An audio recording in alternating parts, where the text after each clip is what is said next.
Joseph and the Coat of Many Colors. In the ancient land of Canaan lived a kind old man named Jacob who had 12 sons. Of all his children, Jacob held a special affection for his son Joseph, a young man with a pure heart and bright dreams. To show his immense love, Jacob gifted Joseph a magnificent coat of many colors, a garment so splendid it shimmered in the sunlight. This special favor, however, stirred a bitter cauldron of jealousy in Joseph's older brothers. One night, Joseph had a peculiar dream. He recounted it to his brothers. "We were binding sheaves of grain in the field, and suddenly my sheaf rose and stood upright, while your sheaves gathered around and bowed down to mine."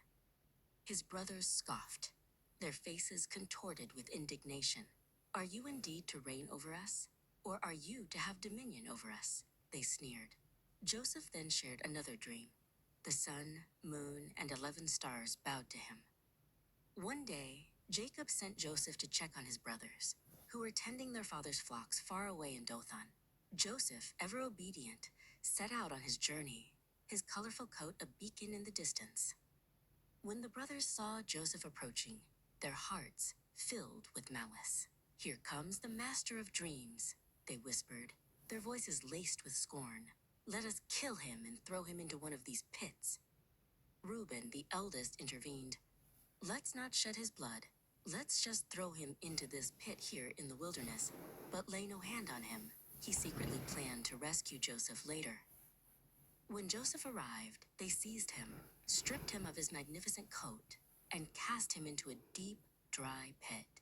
Joseph cried out, pleading with them, but his brothers remained unyielding, their hearts hardened. As they sat down to eat, they saw a caravan of Ishmaelite merchants approaching, on their way to Egypt. Judah then proposed, "What profit is it if we kill our brother and conceal his blood? Let us sell him to the Ishmaelites." So they pulled Joseph out of the pit and sold him for 20 pieces of silver to the Ishmaelites, who took him away to Egypt as a slave.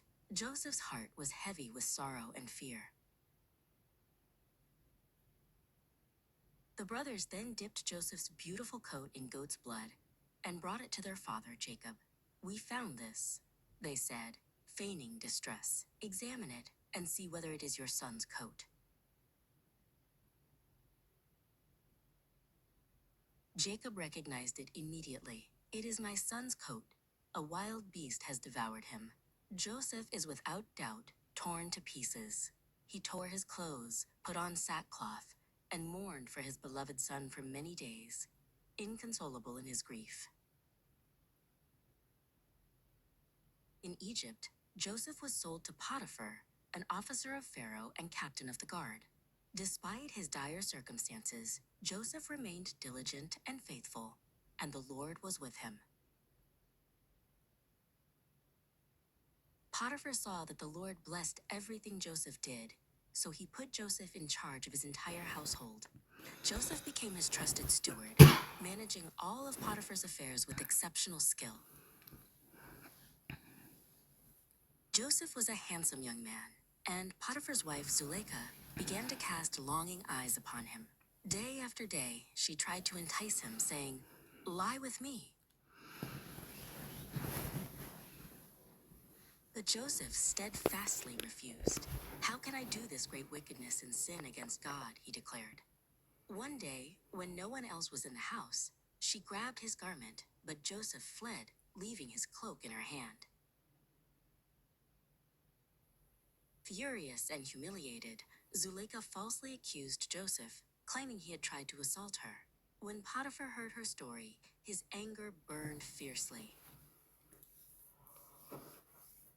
Joseph was unjustly thrown into the king's prison, a dark and dismal dungeon.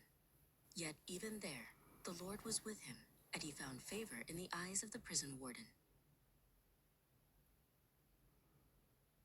In prison, Joseph interpreted the dreams of Pharaoh's cupbearer and baker, accurately predicting their fates. The cupbearer was restored to his position, but alas, he forgot Joseph, leaving him to languish in the dungeon.